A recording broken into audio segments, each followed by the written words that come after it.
Hello everyone, and welcome to the cold soup pre-analysis video. Disclaimer: all the information in this video is gathered from Tangtang's showcase during the official 1.1 stream. As such, the exact numbers, her main attributes, and her signature weapon stats are still unknown and won't be discussed here.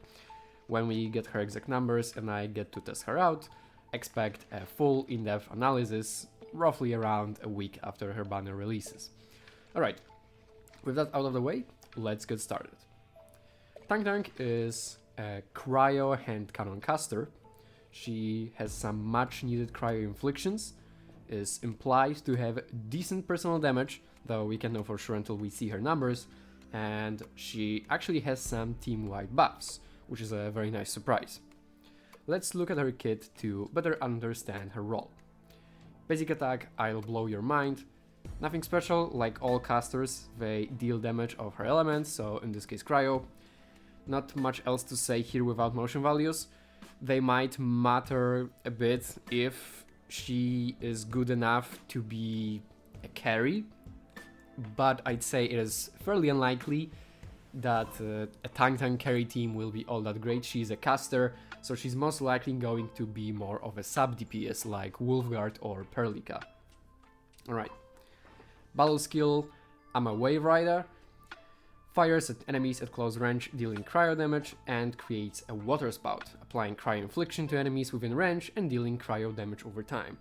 If there are whirlpools nearby, they will be consumed to create additional water spouts and cause all water spouts formed by this skill to apply art susceptibility to enemies. Some SP will be returned based on the amount of water spouts created. So here we're introduced to the core mechanic of Tangtang's kit, the whirlpools and water spouts. Unlike what the name might suggest, whirlpools are actually the small watery circles on the ground, and the water spouts are the large whirlpools flying around the place. Whirlpools don't really do anything on their own, but are important to generate because Tangtang will consume them with her battle skill and ultimate to create more water spouts. So water spouts are set here to deal continuous damage and apply cryo infliction, though from what we could see in the trailer this isn't 100% accurate, and what I mean is that even if she creates more than one water spout by consuming nearby whirlpools, they only ever apply one cryo infliction per one particular enemy on the skill cast.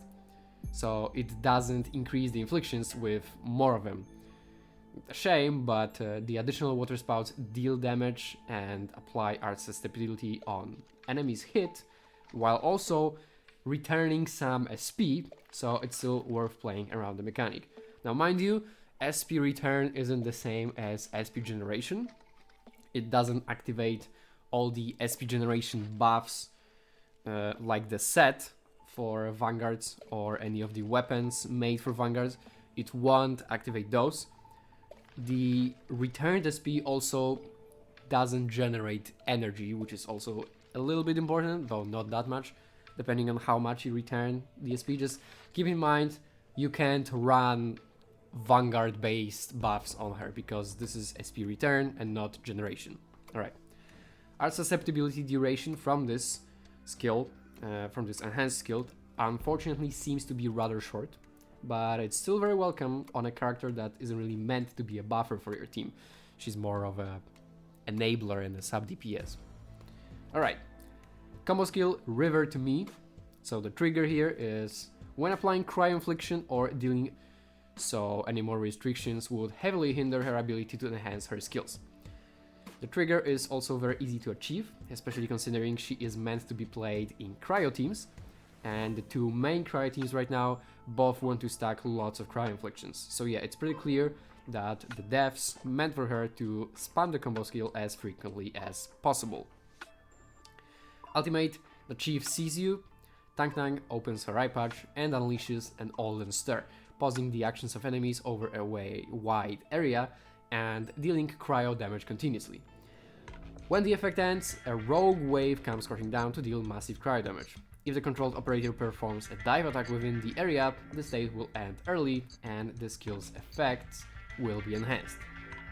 So this doesn't specify what the effects enhanced are here, Her second talent does increase the ultimate's effect, but considering it is also specified in the ultimate's description itself, it probably has some enhancement innately. I imagine it's just damage of the wave at the end that gets increased, but we'll have to wait and see after she releases. Other than that, unlike solidification, this skill pauses every single enemy, and that includes elites and bosses. It seems to last somewhere around 4 seconds in the stream, which isn't super long, but I mean, it's a hard crowd control that also deals damage and works on bosses, so no complaints there.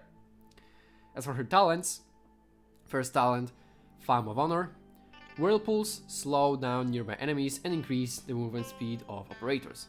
That doesn't really matter all that much, especially if you're planning to play her in an Yvonne team, as their enemies that move a lot are generally frozen anyway, and those slows won't do much against bosses dashing around the arena constantly.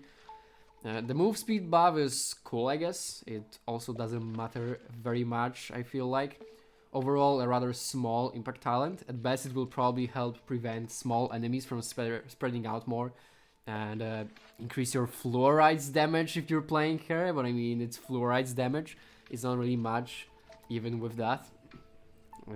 Now for the second talent, Ridebringer. Ultimate, the Chief sees you, improved.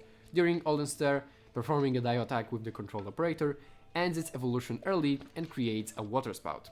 All nearby whirlpools are also consumed and converted into additional water spouts. Water spouts created this way have the same effects as those created by the battle skill Ama Wave Rider and deal more damage. So this is the enhancement I mentioned earlier, which is very nice. That's more cryo inflictions and more damage. What more could you possibly want from a caster? So just a great talent, really.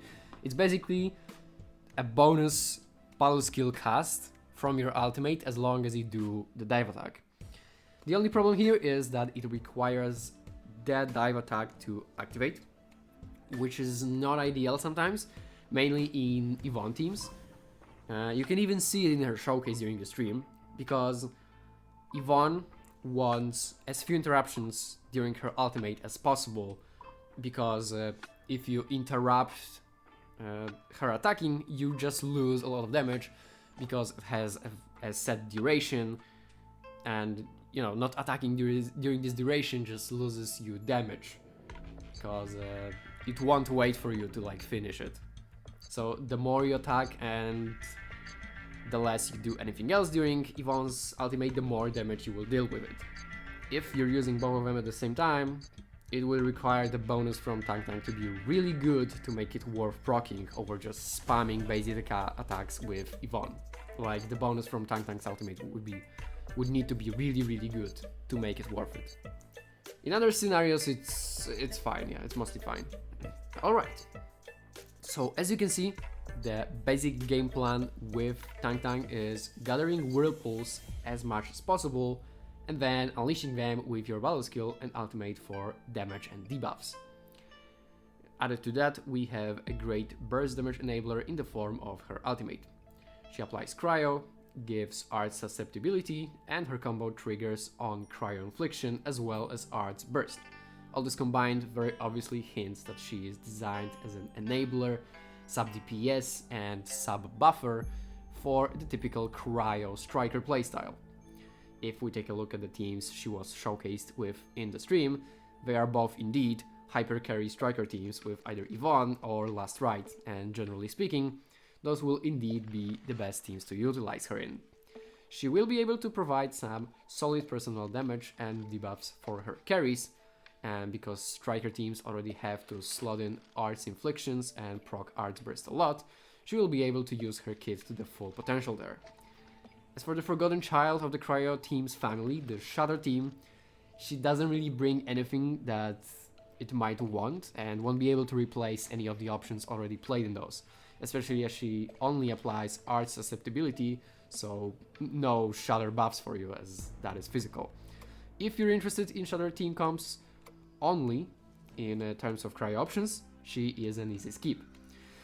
If, however, you're playing the striker teams, like Last Ride or Yvonne, she is quite the catch to consider. I imagine she will be a much better option than someone like Fluoride for the last slot in those teams, or like Perlica or maybe Snowshine, especially in Yvonne Hyper. So yeah, if you like Last Ride or Yvonne, I would definitely consider getting Tangtang. For other teams, she doesn't seem to be doing particularly much, considering both of these are some of the best DPS characters in the games though. Her pull value will probably be fairly high, but nowhere near a mass pull or anything. She is very clearly meant to be just an upgrade to those teams, right? For weapons, unfortunately my options for predictions are very limited as we don't know her main attributes. Hand cannons don't really have any support options, they mostly just increase the wielder's damage. As such, outside of her signature and battle pass weapon, the choices will be mostly determined by what gives her the most personal damage. And yeah, so expect full calculations in my post-release full analysis. There I will definitely talk about weapons more.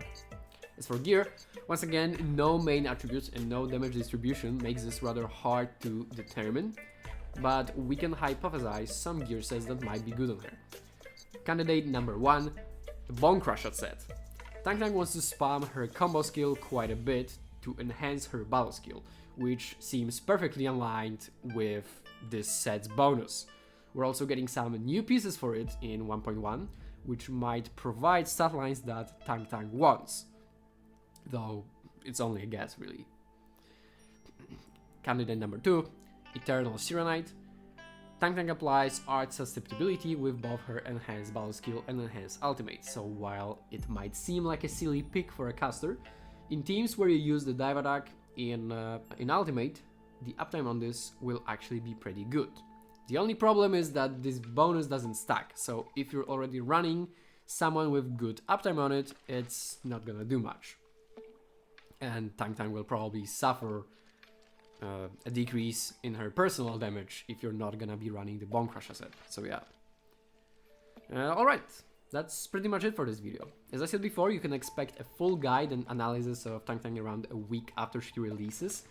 So if you're interested in more information about her and more accurate informations, not just, educated guesses, be sure to look out for that.